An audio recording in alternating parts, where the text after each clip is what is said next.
Hello बच्चों, आज के प्रिंसिपल्स हैं एस्पिरिट डी कॉर्प्स। बेसिकली आपने सुना होगा बच्चों, कभी हमें ये नहीं बोलना चाहिए मैंने किया, हमें हमेशा बोलना चाहिए हमने किया। तो यही चीज़ है।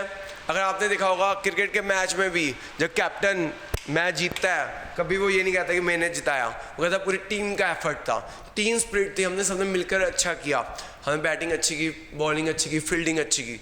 इसी तरह कभी मैनेजर को ये कभी नहीं कहना चाहिए कि मैंने किया, हमेशा कहना हमारी टीम ने मिलकर किया हमने ये। तो बेटा एस्पिरिट डी कॉर्प्स यही कहता है, management must provide team spirit and unity and harmony. यानी कि मैनेजर को क्या करना चाहिए, टीम स्पिरिट से काम करना चाहिए। कभी ये नहीं कहना चाहिए कि मैंने किया, हमेशा पूरी टीम में हार्मनी होनी चाहिए, पीस होना चाहिए और एकजुटता होनी चाहिए। I should, very important, manager should replace I with we.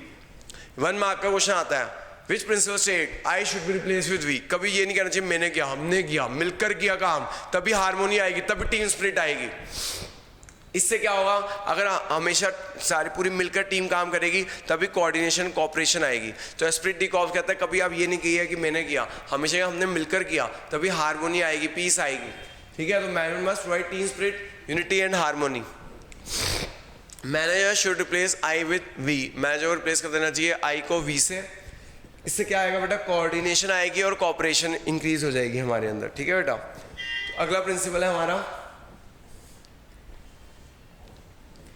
Stability of personnel. अब इसे बोलते हैं पर्सोनल बोलते हैं बच्चों। ये कहते हैं कि ना, ये पहले तो हमें अपने जो भी हमारे एम्प्लॉयज़ होते हैं उनको जो सिलेक्ट करना चाहिए आफ्टर रिग्रेस प्रोसीजर्स, उन्हें मतलब कि कहते हैं अच्छी तरह से टेस्ट करके करना चाहिए। Person should be selected and appointed after due and rigorous procedure. यानी किसी भी आप पर्सन को अपॉइंट करो, किसी भी एम्प्लॉय को आप करो तो after due and rigorous procedure के बाद ही करना चाहिए। तो person should be selected and appointed after due and rigorous procedure. जो भी बंदा सिलेक्ट करें हमें after rigorous and due procedure के बाद ही करना चाहिए, ताकि उसे ठोक बजा के करना चाहिए कि बंदा सही है या नहीं है। वन सिलेक्टेड, एक बार सिलेक्ट कर लिया, दे should be kept at their position from minimum fix period. एक बार आपने सिलेक्ट कर लिया तो उसको मिनिमम फिक्स पीरियड पे उस पर्सन को रखना चाहिए। ये नहीं है कि आप उसे निकाल दो। यानी कि मोरल स्टोरी, ये प्रिंसिपल कहता है बच्चों कि आपको जो भी बंदा सिलेक्ट करना है पहले तो अच्छी तरह टेस्ट वेस्ट लेकर उसे सिलेक्ट करो। एक बार उसे सिलेक्ट कर लिया, उसे कम से कम मिनिमम एक टाइम पीरियड दो। उस एक जो पोजीशन दी है उसे एक मिनिमम टाइम पीरियड दो, उस टाइम पीरियड में रखो। ये नहीं है कि थोड़ा बहुत अच्छा परफॉर्म नहीं कर पा रहा थोड़े टाइम शुरू में तो उसे आप निकाल दो। क्योंकि आपने देखा होगा क्रिकेट के मैच में भी क्या करते हैं, जब प्लेयर आते हैं तो पहले शुरू के ओवर में 1-2 धीरे स्लो खेलते हैं ताकि वो देखते हैं कि पिच कैसी है, हवा किधर जा रही है, फील्डिंग कैसे लगाई है, उसके बाद वो चौके छक्के मारना शुरू करते हैं। तो इसलिए ये कह रहे हैं कि अगर आपने किसी बंदे को एक पोजीशन दी है तो उसे मिनिमम पोजीशन में रखिए, उसे एक पर्टिकुलर मिनिमम पोजीशन रखिए और उसको देखिए वो कैसे परफॉर्म कर रहा है। उसे मिनिमम टाइम पीरियड दीजिए परफॉर्म करने का। नहीं तो ये नहीं कि आपने थोड़ा सा परफॉर्म नहीं किया, आपने उसे निकाल दिया। तो one selected they should be kept at their position for a minimum fix period. There is stability of tenure, यानी उसे आप मिनिमम एक पर्टिकुलर टाइम पीरियड पे रखेंगे, उसे रीजनेबल टाइम देंगे उसे अपना रिजल्ट दिखाने का। According to Fayol, employer turnover should be restricted to obtain organisation efficiency. हमें कोशिश करनी चाहिए, ये नहीं है कि आपने वो थोड़ा सा अच्छा परफॉर्म नहीं कर रहा उसे निकाल दिया। हमें लेबर टर्नओवर रेट को कम करना है। लेबर टर्नओवर रेट क्या होती है कि एम्प्लॉय कितनी जल्दी हमारी ऑर्गेनाइजेशन को छोड़ते हैं, तो वो हमें कम से कम मिनिमाइज करनी है। कॉन्सिक्वेंसेज, अगर आप ये प्रिंसिपल फॉलो कर रहे हो, अगर नहीं करोगे, अगर आपने स्टेबिलिटी और पर्सनल फॉलो नहीं किया कि फटाफट बाहर निकाल दिया एम्प्लॉयज़ को, तो लेबर टर्नओवर रेट बहुत हाई हो जाएगा और जितने लोग आपको छोड़ के जाएंगे उतना ज़्यादा आपका cost of recruitment, selection and training बढ़ता जाएगा।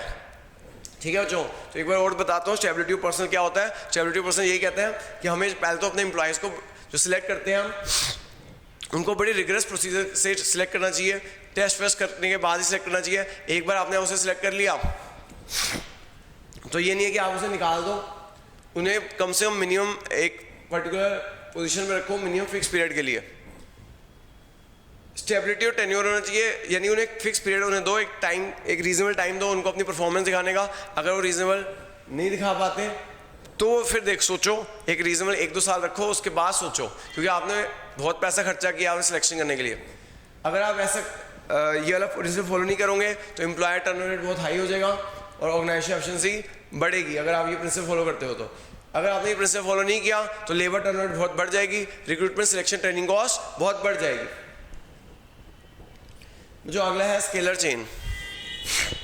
अगर हम बात करें स्केलर चेन की, ये जो डायग्राम बना के आना, स्केलर चेन क्या होती है, वो कहते हैं, आपने स्कूल में भी देखा होगा, आप क्या डायरेक्ट चेयरमैन के पास जा सकते हो? नहीं।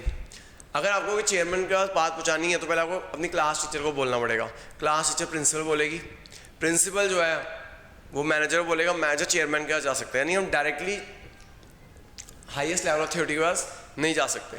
इस तरह ऑर्गेनाइजेशन में भी क्या होता है, कोई एक एम्प्लॉय डायरेक्टली सीधा प्रेसिडेंट या सीईओ के पास नहीं जा सकता, एक फॉर्मल लाइन्स ऑफ अथॉरिटी होनी चाहिए जिसके थ्रू कम्युनिकेट होता है। तो अगर आप बात करें स्केलर चेन क्या होती है बच्चों, principle scalar chain formal lines of authority होती है from highest to lowest rank is known as scalar chain, यानी कि formal lines of authority from highest to lowest rank is called scalar chain. For example जरा diagram देखिएगा, इस diagram में मान लीजिए ओ इज सीईओ या प्रेसिडेंट, अगर उसको कोई बात पहुंचानी है, यहाँ पे ए और ई वाइस प्रेसिडेंट है, इसके अंदर ऐसी ए और ई के अंदर मैनेजर है, बी और एफ, और सी और जी डेप्टी मैनेजर है। अगर सीईओ या प्रेसिडेंट को अपनी बात पहुंचानी है किसके पास, डेप्टी मैनेजर का, तो डायरेक्टली वो कम्युनिकेट नहीं करेगा। उसको अगर अपनी बात पहुंचानी है डेप्टी मैनेजर के पास तो वो कम्युनिकेट करेगा इस वाइस प्रेसिडेंट में, और फिर वाइस प्रेसिडेंट मैनेजर को कम्युनिकेट करेगा, फिर मैनेजर डेप्टी मैनेजर को कम्युनिकेट करेगा। तो ये फॉर्मल लाइन्स ऑफ अथॉरिटी है, इसी के थ्रू आपकी कम्युनिकेशन होगी।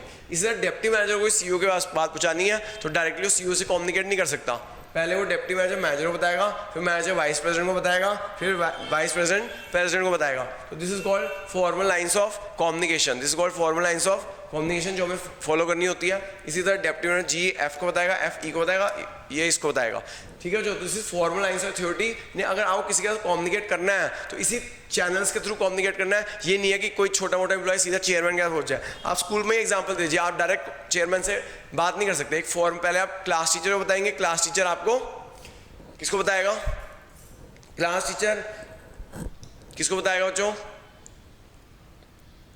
क्लास टीचर बताएगा आपकी प्रिंसिपल को, प्रिंसिपल मैनेजर को, मैनेजर को, मैनेजर आपका चेयरमैन को, ठीक है। ऐसे चेयरमैन को कोई चीज़ कम्युनिकेट करनी है वो इसी थ्रू लाइंस आपके थ्रू कम्युनिकेट करता है वो। तो जो लाइंस ऑफ अथॉरिटी ये प्रिंसिपल कहता है फॉलो होनी चाहिए, स्ट्रिक्टली फॉलो होनी चाहिए, इसको ब्रेक नहीं करना। एवरी इन्फॉर्मेशन, कोई भी इन्फॉर्मेशन जो पास होगी इसी स्केलर चेन के थ्रू ही होगी। हाँ, लेकिन जो एक ये स्केलर चेन कहता है, प्रिंसिपल कहता है गैंग प्लैंक बताता है। गैंग प्लैंक कहते हैं in case of emergency, in case of अगर बहुत इमरजेंसी है तो उस केस में वो कहता है सेम रैंक के बंदे इमरजेंसी के केस में एक दूसरे से कम्युनिकेट कर सकते हैं, यानी कि सेम रैंक होना चाहिए। सी एफ से कम्युनिकेट नहीं कर सकता, लेकिन सेम रैंक के बंदे, डेप्टी मैनेजर से in case of emergency contact कर सकता है, मैनेजर से in case of emergency contact कर सकता है, वाइस प्रेसिडेंट से कॉन्टैक्ट कर सकता है इन केस ऑफ इमरजेंसी। और इस चीज़ को क्या बोलते हैं बेटा, बड़ा इंपॉर्टेंट है, 1 मार्क का क्वेश्चन आता है, गैंग प्लैन। क्या बोलते हैं बेटा, gang plan. What is gang plan? In case of emergency same rank के बंदे एक दूसरे से कम्युनिकेट करते हैं तो उसे गैंग प्लैन कहते हैं। एक बात और बच्चों, जब भी ये स्केलर चेन आए या गैंग प्लैन आए, आप जरूर डायग्राम जरूर बना के आना, इसके नंबर है। थैंक यू बच्चों, नोट कर लीजिएगा।